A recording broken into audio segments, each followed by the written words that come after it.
Moving on further we have Gauss forward interpolation formula. Gauss forward और Gauss backward बिल्कुल same होता है Newton forward Newton backward के।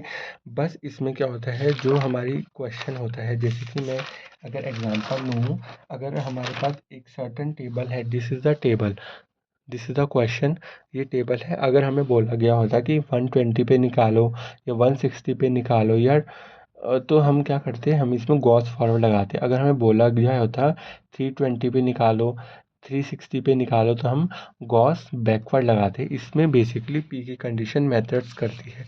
Basically इसमें भी हम सेम करते हैं।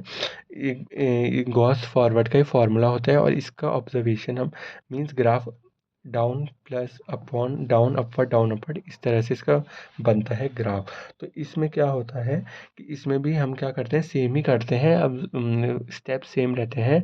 इसमें भी हम सबसे पहले टेबल क्रिएशंस करते हैं, एक्स नॉट की वैल्यू निकालते हैं, less than x and nearest at a specific, not specific at a given point.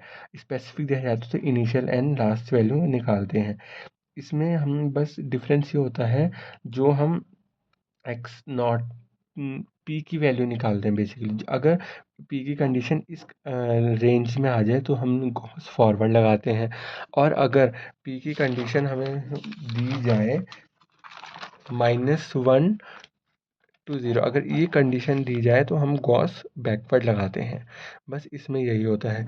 बाकी एरर फॉर्मूला इसका ये है, this is the error formula, जो कि कम पूछा जाता है। एक एक एग्जांपल ले लेते हैं। जैसे पहला क्वेश्चन है, ये पहला क्वेश्चन है, ये क्वेश्चन था, हमने सबसे पहले इसकी डिफरेंस टेबल फॉर्म करी। Difference table Newton forward backward इस तरह से सेम होती है।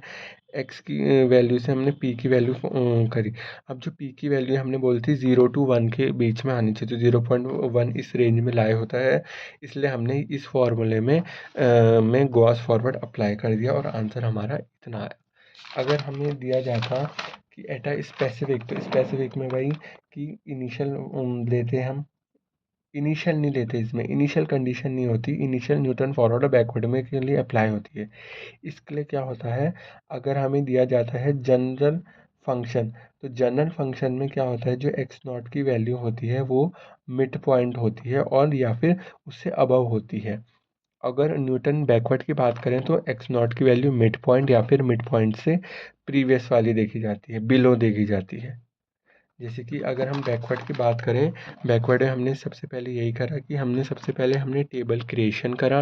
टेबल क्रिएशन में हमने पी की वैल्यू देखी, पी की वैल्यू -0 आ रही है, तो -0 ये वाली रेंज में लाया कर रहा है, इसलिए हमने फार्मूले में इस फार्मूले में गॉस बैकवर्ड लगाया। और इसमें क्या होगा, अगर ये तो नॉर्मल दे रखा है, अगर स्पेसिफिक दिया जाता तो इसमें जो एक्स नॉट की वैल्यू होती वो बिलो होती, या मिड पॉइंट होती, या मिड पॉइंट से बिलो होती।